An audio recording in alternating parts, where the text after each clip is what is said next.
Hello प्यारे बच्चों, कैसे हैं आप लोग। आई होप कि आप लोग स्वस्थ होंगे, मस्त होंगे। मेरे प्यारे बच्चों, पिछले क्लास में हम लोगों ने 11th क्लास का सिलेबस देखा था। उसके बाद हम लोगों ने एक अपना लक्ष्य भी तय किया। आज हम लोग 11th क्लास में ट्रिग्नोमेट्रिक चैप्टर स्टार्ट करने जा रहे हैं, जो कि आप लोगों के लिए पहला चैप्टर होगा। ठीक है, तो आइए आज हम स्टार्ट करने जा रहे हैं ट्रिगोनोमेट्री। क्या स्टार्ट करेंगे? ट्रिगोनोमेट्री। आइए देखते हैं। ट्रिगोनोमेट्री, ठीक है। क्या है? ट्रिगोनोमेट्री।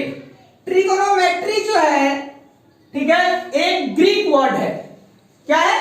ग्रीक वर्ड, जो कि बना हुआ है ट्राइगोन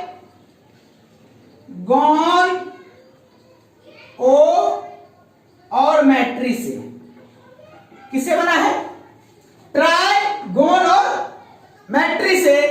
ट्राई का मतलब होता है तीन, गोन का मतलब होता है साइड, ओ आपका कनेक्टिविटी है जो गोन और मैट्री को कनेक्ट करता है, और मैट्री का मतलब होता है मेजरमेंट। ठीक है, तो ट्रिग्नोमेट्री का क्या मतलब हुआ? अगर हम लोग ट्रिग्नोमेट्री की बात करें तो ट्रिग्नोमेट्री क्या कहलाता है? तीन साइड से घिरे हुए चीजों का जो हम लोग मेजरमेंट करते हैं, उसी को हम लोग क्या कहते हैं? ट्रिगोनोमेट्री कहते हैं। क्लियर है? अब बताइए कि तीन साइड से घिरा हुआ जो चीज बनता है वह क्या होता है? क्या होता है बताइए। तो सबसे पहली बात इसमें हम लोग ये जान लें कि तीन साइड से घिरा हुआ चीज जो होता है वह आपका ट्रायंगल होता है। क्या होता है? ट्रायंगल होता है। क्लियर है? खैर, इससे पहले मैं एक छोटी सी बात आपसे करना चाहता हूं कि क्या आप लोगों ने पॉलीगॉन का नाम सुने हैं? पॉलीगॉन, पॉलीगॉन का मतलब क्या होता है? पॉली मतलब बहुत, गॉन मतलब भुजा।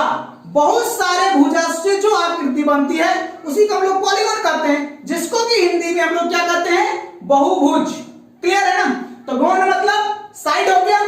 एक और बात आप जान लीजिए कि ट्रिगोनोमेट्री जो है 11th और 12th में मिला करके हम लोग 4 चैप्टर पढ़ेंगे। कितने? 4 चैप्टर, जिसमें 3 चैप्टर हम लोग 11th में पढ़ेंगे, 1 चैप्टर हम लोग पढ़ेंगे 12th क्लास में। ठीक है, अब ये जो 3 चैप्टर 11th में पढ़ेंगे ये बहुत इंटरेस्टिंग है, बहुत ही मजेदार है। ठीक है, तो आइए आज हम लोग पहले चैप्टर का ही उद्घाटन करते हैं। ठीक ना? तो चलिए, तो अभी हम लोगों की क्या बातें हुई कि ट्रिगोनोमेट्री जो है वह कितने वर्ड से मिलकर के बना है? 3 से। ट्राइगोन और मैट्री। ट्राई माने 3, गोन माने साइड, मैट्री माने मेजरमेंट। 3 साइड से घिरे हुए चीज का जो हम लोग मेजरमेंट करते हैं उसी को हम लोग क्या कहते हैं? ट्रिगोनोमेट्री कहते हैं। तो आपको पता है कि 3 साइड से घिरा हुआ चीज क्या होता है? ट्रायंगल होता है। क्या होता है? ट्रायंगल होता है। तो देखिए, अगर हम लोग बात करें कि ये हम लोग का ट्रायंगल है। क्लियर है ना? अब ट्रायंगल में सबसे पहली गलती जो होती है यह होती है कि हम लोग इसका नोमेनक्लेचर कैसे करते हैं। ठीक है, याद रखिएगा, किसी भी ट्रायंगल का जो हम लोग नोमेनक्लेचर करेंगे वो एंटी क्लॉक करते हैं। मतलब यह कि अगर हम इसे ए ले तो ये हम लोगों का बी होगा और यह हम लोगों का सी होगा। क्लियर है? एंटी क्लॉक डायरेक्शन में हम लोग नोमेनक्लेचर करते हैं। क्लियर? तो पहली बात ट्रायंगल। अब ट्रायंगल में दूसरी बात यह आप लोग जानते हैं कि ट्रायंगल के किसी दो साइड का सम, किसी दो साइड का सम क्या होता है? किसी दो साइड का सम तीसरे से बड़ा होता है। अब साइड को कैसे रिप्रेजेंट करते हैं? साइड को आपको क्या याद है कि हीरोन फॉर्मूला में हम लोग यूज करते थे, ए के एंगल ए के सामने के साइड को स्मॉल ए, एंगल बी के सामने के साइड को स्मॉल बी, एंगल सी के सामने के साइड को हम लोग क्या बोलते हैं? स्मॉल सी कहते हैं। क्लियर है? अब किसी दो साइड का सम हम क्या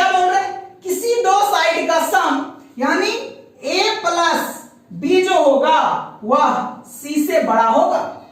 किसी ट्रायंगल का रूल होता है कि किसी दो साइड का सम तीसरे से बड़ा होता है। क्लियर है?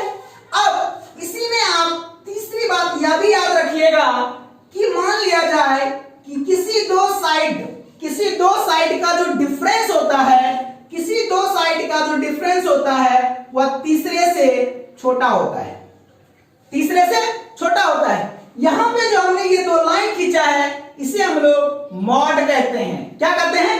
मॉड कहते हैं। यानी थोड़ा सा हम आपको मॉड की तरफ लेके इशारा करें तो समझने का प्रयास कीजिएगा। इसे हम लोग कहते हैं मॉडुलस। क्या कहते हैं? मॉडुलस। ठीक है? मॉडुलस की क्या प्रवृत्ति होती है सो सुनिए कि अगर इसके अंदर किसी ने मॉड एक्स लिखा तो इसका मतलब होता यह है कि यह जो मॉड है इसे दो तरह से बाहर निकालता है। एक बार एज इट इज बाहर निकालता है और एक बार माइनस के साथ बाहर निकालता है। एज इट इज कब निकालता है? जब मॉड के अंदर बैठने वाला आदमी जीरो से बड़ा हो या बराबर हो। और माइनस के साथ कब निकालता है? जब यह जीरो से छोटा हो। कहने का मतलब यह है कि मान लिया जाए किसी ने लिखा मॉड 2। मुझे यह बताइए यह जो 2 है क्या जीरो से छोटा है या बड़ा है? बड़ा है, पॉजिटिव है। अगर पॉजिटिव है तो मॉड जिसे एज इट इज बाहर निकालेगा। अगर इसी के जगह पे किसी ने -2 रखा होता तो -2 जीरो से छोटा हुआ, जीरो से छोटा हुआ तो मॉड जो है उसे अपना एक माइनस देकर के बाहर निकालेगा। लेकिन दोनों कंडीशन में रिजल्ट मेरा क्या आ रहा है? पॉजिटिव आ रहा है। क्या आ रहा है? पॉजिटिव आ रहा है। तो मैंने यहाँ पे मॉड क्यों लगाया? मॉड इसलिए लगाया कि हो सकता है सी मेरा बड़ा होता। सी क्या हो जाता? बड़ा होता। अगर सी बड़ा होता तो मेरा जो नेगेटिव वैल्यू आता, और चूंकि हम लोग साइड मेजर कर रहे हैं वो तो नेगेटिव होता है, हम लोग हमेशा पॉजिटिव वैल्यू लेते हैं। क्या लेते हैं? पॉजिटिव वैल्यू लेते हैं। तो जिस दिन हम इसे ब्रेक करेंगे, इसे हम लोग क्या करेंगे? ब्रेक करेंगे। या दो तरीका से टूटेगा। देखिए यहां से एक बार तो एज इट इज बाहर आएगा। कहने का मतलब क्या? b minus C is less than a। और जिस दिन ये c इधर जाकर के शिफ्ट करता यह हो जाता a प्लस बी। हम ऐसे समझिए कि b तो इधर ही है, c अगर इधर शिफ्ट कर गया तो ग्रेटर लेस देन क्या होता? a plus C. क्लियर है? और इधर क्या देता? माइनस के साथ बाहर आता minus B is less than A. Minus तो देखिए क्या होगा? Minus B plus C less than A. इधर जाएगा तो C is A plus B. कोई दिक्कत आ रहा है समझ में? तो दो साइड का सम क्या हो गया? बड़ा आ गया। आपका ये भी प्रूफ हो गया। यहां से कोई दिक्कत नहीं है, समझ में आ गया। अब देखिए इसमें जो चौथी बात क्या है? चौथी बात याद रखिएगा, बहुत ही साधारण सी बातें चल रही है। क्लियर है कि कोई ट्रायंगल है, ट्रायंगल का नोमेनक्लेचर एंटी क्लॉक करेंगे। एंगल ए के साइड के, एंगल ए के सामने के साइड को ए, बी के सामने के साइड को स्मॉल बी, सी के सामने के साइड को स्मॉल सी। ट्रायंगल में किसी दो साइड का सम तीसरे से बड़ा होता है, किसी दो साइड का डिफरेंस तीसरे से छोटा होता है। क्लियर है? यहां थोड़ा सा आपके लिए एक नई क्वांटिटी का एंट्री हुआ जिसे हम लोग मॉड कहते हैं, जिसे मैंने इधर रिप्रेजेंट कर दिया। कोई दिक्कत क्या? आइए आगे देखते हैं। चौथा पॉइंट क्या है? चौथा पॉइंट यह भी आप लोग जानते ही होइएगा कि अगर मान लिया जाए अगर angle B is greater than angle C होता, एंगल बी, गौर से देखिएगा, एंगल बी जो है वह सी से क्या है? बड़ा है। एंगल बी जो है वो सी से बड़ा है। अगर ऐसा है तो देन आप यह तुरंत कह सकते हैं कि बी इज ग्रेटर देन सी। देखिए बी मेरा इतना बड़ा है और सी कितना है? इतना छोटा है ना? तो किसी भी ट्रायंगल में जो सबसे यानी कि बड़ा एंगल होता है उसके सामने का साइड भी बड़ा होता है रिस्पेक्ट दूसरे से। क्लियर? अब बात करते हैं हम लोग पांचवी पॉइंट की। पांचवा पॉइंट आप लोग यह भी याद रखिएगा, याद क्या आप जानते ही होंगे कि अगर आपसे कोई पूछे angle A plus angle B plus angle C बराबर क्या, यानी किसी भी ट्रायंगल के तीनों एंगल का सम कितना होता है, बताइए कितना होता है, 180 डिग्री। कोई बड़ी बात तो नहीं कर दी हम लोगों ने, एकदम साधारण साधारण सी बातें चल रही है, क्लियर ना। अब आइए 6 नंबर में, अगर हम आपसे पूछें इन राइट एंगल ट्रायंगल की बात करें, किसकी, राइट एंगल ट्रायंगल में। राइट एंगल ट्रायंगल का मतलब होता है समकोण त्रिभुज, नाम सुने हैं, समकोण त्रिभुज का मतलब क्या हुआ, समकोण त्रिभुज कैसा होता है बताइए, यही होता है क्या, ये अगर ए है, ये आपका बी है और यह सी है। समकोण त्रिभुज के बारे में आप लोग को पता है, वैसा ट्रायंगल जिसका एक एंगल 90 डिग्री हो, यानी समकोण हो, क्लियर ना, मतलब राइट एंगल हो। तो बताइए कि इस ट्रायंगल में राइट एंगल कहां बन रहा है, बताइए, इस ट्रायंगल को देख करके बताइए कि राइट एंगल कहां बन रहा है, यानी समकोण कहां बन रहा है, कहां पे बन रहा है, बी पर, यही बन रहा है ना, ये मेरा क्या है 90 डिग्री है, क्लियर क्या। अब आपको पता है कि अगर यह 90 डिग्री है, ध्यान दीजिएगा, अगर यह 90 डिग्री है और हम इस एंगल को थीटा कहते हैं, क्या कहते हैं, थीटा कहते हैं, क्लियर क्या। तो बताइए समकोण यानी कि राइट एंगल के सामने के साइड को हम लोग हाइपोटेन्यूस कहते हैं, थीटा के सामने के साइड को परपेंडिकुलर कहते हैं और इसे हम लोग बेस कहते हैं। कोई दिक्कत क्या, समझ में आ रहा है, कोई बड़ी बातें तो नहीं हो रही ना। चलिए अब अगर हम बात करें, ध्यान से समझिएगा कि राइट एंगल ट्रायंगल की जब बात चलती है तो इसमें आपको पता है कि रेशियो होता है, क्या होता है, रेशियो। रेशियो कैसा होगा, रेशियो कैसा होगा, तो क्या आपको पता है कि ratio PBH upon HH PBP HHB होता है। अब इसका याद करने का तरीका सुनिएगा, ये जो भी लिखा है ना ऊपर देखिएगा, PBP हम बोल रहे हैं, पाकिस्तान भूखा प्यासा, नीचे कौन, हिंदुस्तान हरा भरा। अब एक चीज इस पे गौर से देखिएगा, अगर हम इसे सेपरेट करें यूं तो गौर से देखिए ये क्या लिखा हुआ है, P/H, क्या लिखा हुआ है, P/H, यह क्या लिखा हुआ है, B/H, और यह क्या लिखा हुआ है, P/B। क्या आप इसे जानते हैं, जल्दी बताइए, यह याद कैसे रखना है, पाकिस्तान भूखा प्यासा, हिंदुस्तान हरा भरा। अब इसे अगर हम लोग लिखें तो कैसे लिख सकते हैं, सो देखिएगा, P/H को आपको याद ही है कि sin थीटा इक्वल टू होता है P/H, होता है क्या, cos थीटा इक्वल टू क्या होता है, cos थीटा इक्वल टू क्या होता है, B/H, और tan थीटा इक्वल टू होता है क्या बताइए, P/B। देखिए ये सारा का सारा आ गया ना, इसे हम लोग क्या कहते हैं, ट्रिग्नोमेट्रिक रेशियो। अब इसी को आप अगर उल्टा करके लिखना चाहें तो भी लिख सकते हैं, कैसे, जैसे कि मानिए साइन का उल्टा आपको पता है क्या होता है, कोसेक, या टेन का हम लोग क्या लिखेंगे, कॉट थीटा, उलट जाएगा, B/P होगा। कॉस का क्या होता है, सेक थीटा, जिसे हम लोग कहते हैं H/B, और साइन का क्या उल्टा होता है, कोसेक थीटा, जिसे हम लोग कहते हैं H/P। बोलिए कोई दिक्कत क्या, याद रहेगा, यहां तक में कोई बड़ी बातें नहीं हुई है ना अभी तक, ये सारी वो बातें हम लोगों ने अभी तक किया है जो आप 10th तक पढ़ के आए हैं। बोलिए आए या नहीं आए, क्लियर है ना। तो देखिए फिर से एक बार मैं रिपीट कर दूं पूरी कहानी को, उसके बाद आपको नोट करना है कि ट्रिगोनोमेट्री क्या है, एक ग्रीक वर्ड है, क्या है, ग्रीक वर्ड है, जिसमें ट्राई, गोन और मैट्री 3 वर्ड से मिलकर के बना हुआ है। ट्राई का मतलब होता है 3, गोन मतलब साइड, और मैट्री का मतलब होता है मेजरमेंट। क्या होता है, मेजरमेंट, यानी 3 साइड साइड से घिरे हुए एरिया का जो हम लोग मेजरमेंट करते हैं उसे ही हम लोग कहते हैं ट्रिग्नोमेट्री। क्लियर है? ट्रिग्नोमेट्री को हम लोग 11th से लेकर के 12th क्लास में 4 चैप्टर पढ़ना है। ये बात मैं अभी आपको बताता हूं, ठीक है? एक चैप्टर 12th में, 3 चैप्टर 11th में पढ़ना है। अब 3 साइड से घिरे हुए एरिया की अगर बात चल रही है तो क्या होगा? 3 साइड से घिरा हुआ एरिया क्या होता है? ट्रायंगल।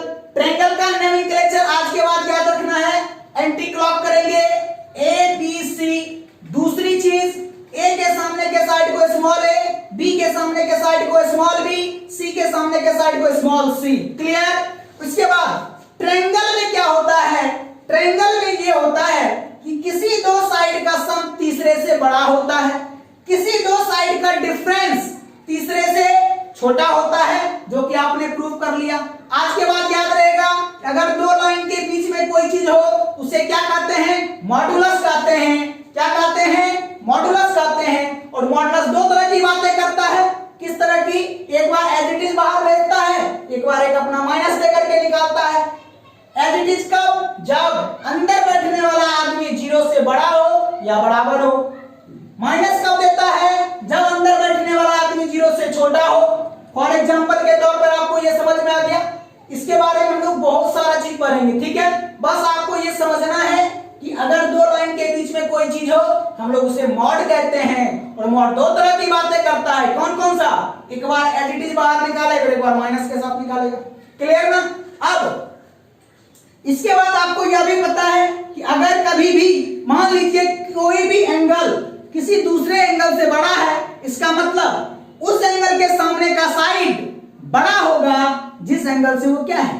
बड़ा है। जैसे हमने इसमें क्या बोला कि angle B is greater than angle C. Angle B is greater than angle C. आपको दिख रहा है कि इससे ये बड़ा है? नहीं है बड़ा। बड़ा है तो देखिए बी साइड भी सी से बड़ा दिख रहा है। दिख रहा है फोटो में, दिख रहा है ना? अब तीसरी बात आपको यह भी पता है कि किसी भी ट्रायंगल के तीनों एंगल का सम कितना होता है? 180 डिग्री होता है। अब राइट एंगल ट्रायंगल की बात करें तो राइट एंगल ट्रायंगल आप क्या होता है पता है आपको? वैसा ट्रायंगल जिसमें कम से कम 1 राइट एंगल हो। जैसे कि मैंने एक दिखा रहा हूं फोटो में, ABC एक राइट एंगल ट्रायंगल है। राइट एंगल ट्रायंगल में बी क्या है? राइट एंगल है। बी के सामने के साइड को हाइपोटेनियस, जिसे आप हिंदी में कर्ण कहते हैं। थीटा के सामने के साइड को पी यानी परपेंडिकुलर, जिसे आप हिंदी में लंब कहते हैं। और ये बेस हो गया, बेस का हिंदी होता है आधार। अगर हम लोग इसको रेशियो में तब्दील करें तो सबसे पहला आता है क्या बताइए? एक लाइन में स्वर में गाना है। क्या गाना है? पाकिस्तान भूखा प्यासा। पाकिस्तान, पी से पाकिस्तान, बी से भूखा और पी से प्यासा। HHB मतलब हिंदुस्तान हरा भरा। इसको जब हम लोग रेशियो में लिखेंगे तो sine cos tan, sine theta होता है P by H, cos theta B by H, tan theta P by B। कोई दिक्कत? और इसी का जब हम लोग आइडेंटिटी लिखते हैं उलट करके तो टेन का कॉट, कॉस का सेक और साइन का कॉसेक। कोई प्रॉब्लम तो नहीं हुआ? तो चलिए इसे तब तक आप नोट कर लीजिए एक बार, ठीक है? फिर हम लोग आगे बढ़ते हैं। कोई दिक्कत क्या? तो चलिए लिखिए।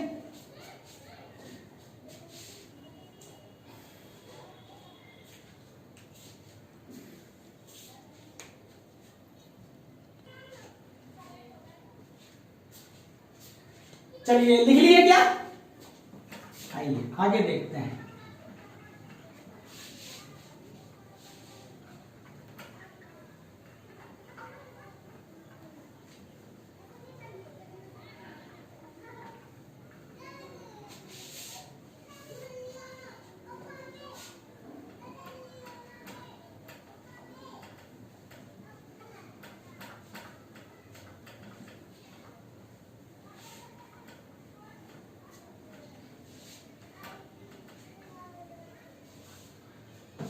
अब देखिए हम लोग कितना पॉइंट तक चाहिए थे? 6 तक। 7वां पॉइंट जो है कि आप लोगों ने पाइथागोरस थ्योरम का नाम सुने हैं क्या? पाइथागोरस थ्योरम क्या कहता है बताइए? कि P square plus B square equal to H square. यह क्या है? पाइथागोरस थ्योरम है, 10th क्लास में पढ़े। अब मानिए कि यहां से किसी का मन यह हो जाए कि इधर एच स्क्वायर को हमको रखना ही नहीं है। क्या मन करे? इधर जो एच स्क्वायर है इसे रखना ही नहीं है। तो जिस दिन इधर से एच स्क्वायर को हटाना होगा तो हम क्या करेंगे? एच स्क्वायर से डिवाइड करेंगे दोनों तरफ, और जब दोनों तरफ डिवाइड करेंगे तो आपके पास क्या आ जाएगा? P square upon H square plus B square upon H square equal to, इधर भी एच स्क्वायर से डिवाइड लग रहा है, यानी क्या आ गया? 1। क्या अभी जस्ट हम लोगों की बात हुई थी कि पी बाय एच क्या होता है? क्या होता है बताइए? Sine theta. तो इसे हम लोग क्या लिखेंगे? Sign square theta. आपको पता है कि बी बाय एच क्या होता है? Cos theta. तो plus cos theta equal to 1। Clear? तो यहां से एक नया आपका टॉपिक आता है जिसका नाम है 8 नंबर पॉइंट लिखिएगा, फंडामेंटल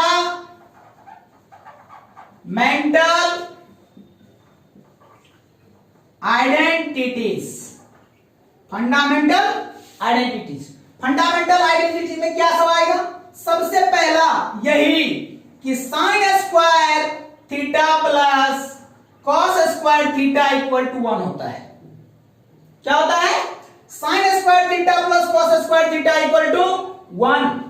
दूसरा ही बात, इसी में और भी बहुत सारी बातें हैं जो याद रखने या लायक है, कि आपको यह भी याद रखना है कि कभी कभी आपको जरूरत पड़ सकता है sine square theta equal to 1 minus cos square theta. समझ में आ रहा है? किधर ने कॉस स्क्वायर थीटा ने साइन स्क्वायर थीटा ने कॉस स्क्वायर थीटा को धक्का दिया, किधर गिरा? इधर आकर के, तो 1 माइनस में आ गया। क्लियर? अगर मानिए कि कॉस स्क्वायर ने साइन स्क्वायर को धक्का दिया तो क्या हो गया? Cos square theta equal to 1 minus क्या? Sine square theta. ये पहली बात है। दूसरी बात यह भी आप लोगों को याद रखना है इसी के अंदर कि sec square theta minus tan square theta equal to 1 होता है। क्या होता है? Sec square theta minus tan square theta equal to कितना? 1 होता है। और इसे अभी हम लोग दो तरह से देख सकते हैं, क्योंकि ट्रिग्नोमेट्री में इससे ज्यादा जो यूज होने वाला चीज है वह यह है कि sec square theta equal to 1 plus tan square theta. और आप दूसरे तरफ से ऐसे भी कह सकते हैं कि मानिए कि हमने 10 को इधर कर दिया, तो आप यह भी कह सकते हैं कि tan square theta equal to sec square theta minus 1। Clear है? और तीसरा जो फंडामेंटल आइडेंटिटी है वो यह है कि cosec square theta minus cot square theta बराबर होता है 1। ठीक है? इसे भी हम लोग दो तरह से देख सकते हैं। कितने तरह से? दो तरह से। एक तो हम डायरेक्ट भी समझ सकते हैं कि अगर आपको cosec square theta equal to लिखना हो तो आप 1 प्लस कॉट स्क्वायर थीटा कह सकते हैं, और आप दूसरे तरफ cot square theta equal to cosec square theta minus 1 कह सकते हैं। लेकिन साथ साथ एक और बात याद रखिएगा, एक और बात इसी का चौथा नंबर हम लिख रहे हैं, इसी को हम लिख रहे हैं कि कभी भी आप cosec theta plus cot theta, cosec theta plus cot theta equal to आप लिख सकते हैं 1 upon cosec theta minus cot theta. कैसे लिख सकते हैं? ऐसे लिख सकते हैं, गौर से देखिए, यह जो लिखा हुआ है ना, यह फोटो लिखा हुआ है A square minus B square equal to 1। A square minus B square को हम लोग A plus B into A minus B लिखें तो कोई दिक्कत नहीं होगा। अगर हमने ए माइनस बी को धक्का दिया यहां से, तो A plus B equal to 1 upon A minus B होगा। जो कि यहां हो रहा है। बोलिए कोई प्रॉब्लम क्या? तो यह क्या है? फंडामेंटल आइडेंटिटी के नाम से आपको क्या सब याद रखना है कि sin square theta plus cos square theta equal to 1 और sin square theta equal to 1 minus cos square theta equal to 1 minus sin square theta और sec square theta minus tan square theta equal to क्या होता है? sec square theta यानी कि 1 होता है। sec square theta minus tan square theta equal to 1। तो आप यहां से इसका दो और बना सकते हैं अपने मन से। sec square theta equal to 1 plus tan square theta और tan square theta equal to 1 minus sec square minus 1। Clear है? इसी तरह से क्या सब भी कोई बड़ी बातें तो नहीं हो गई। तो चलिए इसे भी हम लोग क्या करें, इसे नोट कर लीजिए। और अभी तक जितने भी बातें हम लोगों ने किया है ये सारी की सारी बात आपके 10th स्टैंडर्ड की बातें हैं। कहां की? 10th स्टैंडर्ड की बातें हैं। कोई दिक्कत क्या? तो चलिए इसे लिख लीजिए पहले, फिर हम लोग आगे बढ़ते हैं। कोई दिक्कत क्या? लिखिए।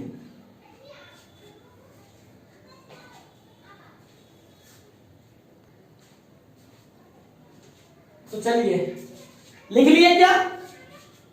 चलिए आगे बढ़ते हैं। ये सारी बातें जो थी ये सब बात तो हम लोगों ने 10th स्टैंडर्ड की है। थोड़ा सा और हम बेसिक में चलें।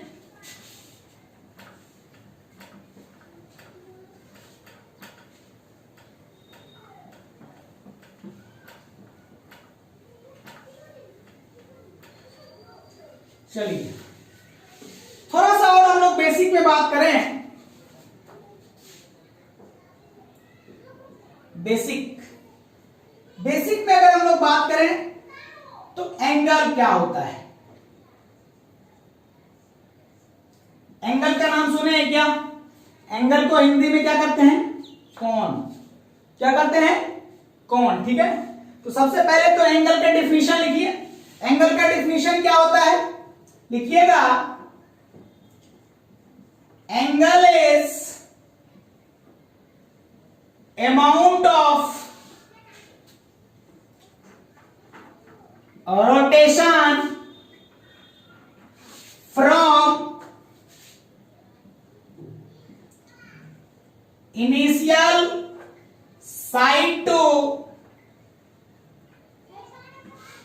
Terminal side. इसका मतलब क्या हुआ ये समझिए। कह रहा है कि मानिए आपके पास एक रे है OA। क्या है? रे मतलब क्या होता है? किरण, प्रकाश। एक रे है हम लोगों के पास OA। हमने लिखा अमाउंट ऑफ रोटेशन। मानिए कि O पॉइंट फिक्स है, या इसको A पॉइंट को हमने पकड़ा और इसे हमने रोटेट करा दिया। और जब हम इसे रोटेट कराते हैं तो यह यहां से शिफ्ट होकर के यहां आ गया। कौन आ गया साहब? A आ गया। किस तरह से? A डैश बन के। क्या बन के? A डैश बन के। तो ये जो अमाउंट ऑफ रोटेशन हुआ है, ये जो अमाउंट ऑफ रोटेशन हुआ है, इसी को हम लोग कहते हैं थीटा। और थीटा माने एंगल। कोई दिक्कत क्या? कोई बड़ी बात नहीं, सीधी सी बात है। अमाउंट ऑफ रोटेशन, उसके बाद मैंने क्या लिखा? From initial side. इनिशियल मतलब शुरुआती साइड। तो शुरुआती साइड मेरा यह है, इनिशियल साइड यह है मेरा, और टर्मिनल मतलब जहां खत्म होता है, तो यह हम लोगों का हो गया टर्मिनल साइड। बोलिए कोई बड़ी बात? और यह जो O पॉइंट है यह क्या है? इसे हम लोग कह सकते हैं यह फिक्स्ड पॉइंट है। क्या है? Fixed point. कोई दिक्कत क्या? तो जब हम लोग अमाउंट ऑफ रोटेशन निकालते हैं फ्रॉम इनिशियल टू टर्मिनल, तो यह क्या कहलाता है? एंगल कहलाता है।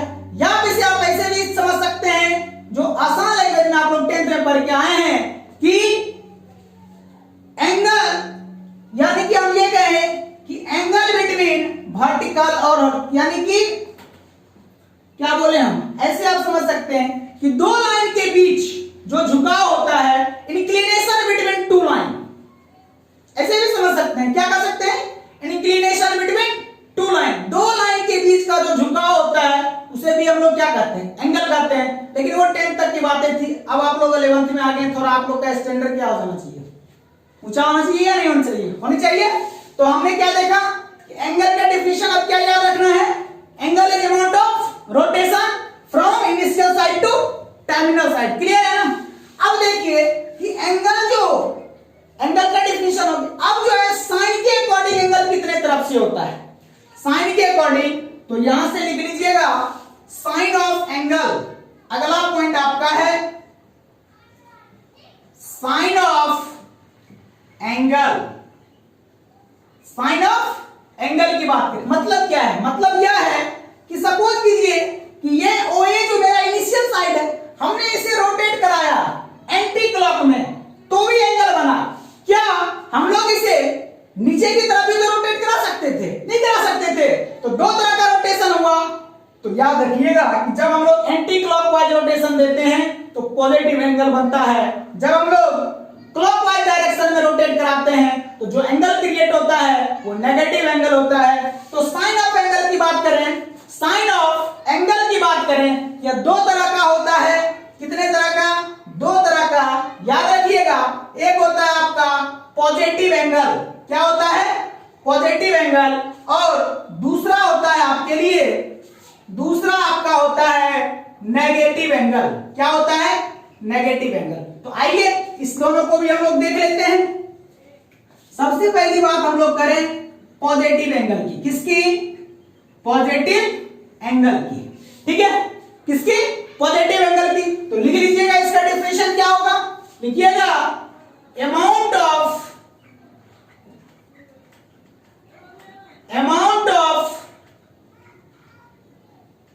रोटेशन in anti clockwise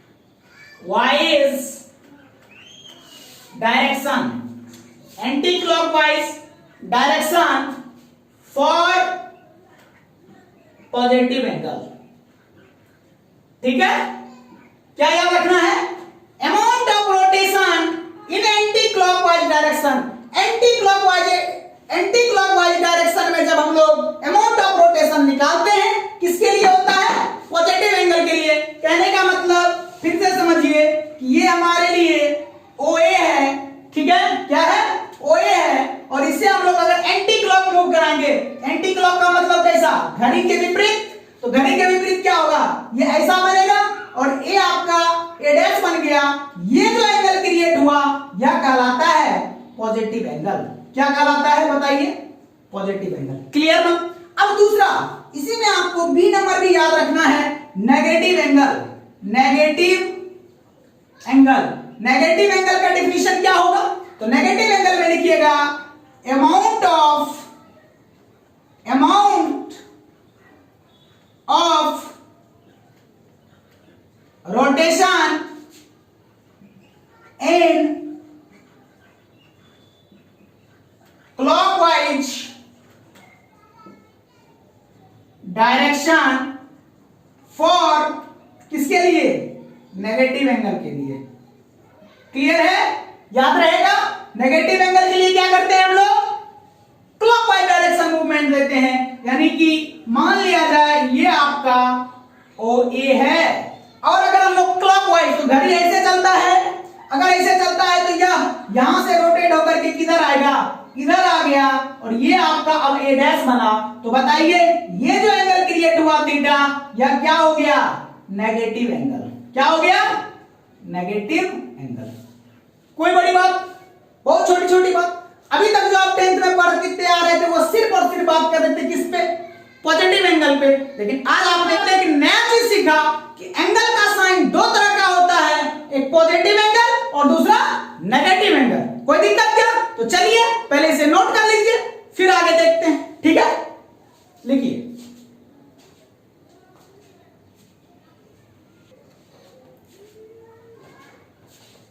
चलिए लिख लिया क्या। आइए हम लोग एंगल की बात कर रहे हैं, तो एक और एंगल के बारे में थोड़ा सा पढ़ लें।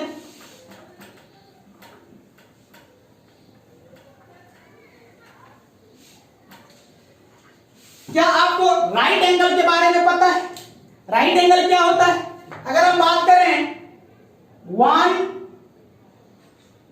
Right angle. कहने का मतलब एक समकोण क्या होता है, तो लिखिएगा इसमें कि trace 1/4 of a circle is called one right angle. कहने का मतलब सिंपल सी बात याद रखिएगा कि मानिए ये एक सर्कल है, क्या है, एक सर्कल है। इस सर्कल का एक चौथाई हिस्सा को जो हम ट्रेस करते हैं, एक चौथाई हिस्सा क्या होगा बताइए, आपको पता है ये एक्स एक्सिस है, ये वाई एक्सिस है। इस पूरे सर्कल को इक्वली 4 हिस्सा में डिवाइड किया गया है, 1 2 3 4। एक हिस्सा यानी एक चौथाई हिस्सा को जो हम ट्रेस करते हैं, जो हम क्या करते हैं, ट्रेस करते हैं, तो इसे ही तो हम लोग क्या बोलते हैं बताइए, राइट एंगल करते हैं। वन राइट एंगल कहने का मतलब यह कितना, 90 डिग्री। कोई दिक्कत, यानी यहां से यहां तक का जो हम लोगों ने ट्रेस करा है, यह क्या कहला गया, वन राइट एंगल। याद रहेगा क्या, बोलिए, कोई दिक्कत नहीं ना। तो चलिए नेक्स्ट क्लास में हम लोग बात करेंगे किस पर, मेजरमेंट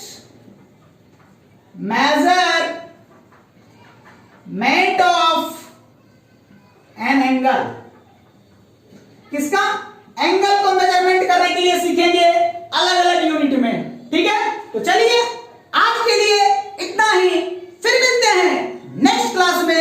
तब तक के लिए जुड़े रहिए मनीष मैथमेटिक्स के साथ और देखते रहिए www.manishmathematics.com। बहुत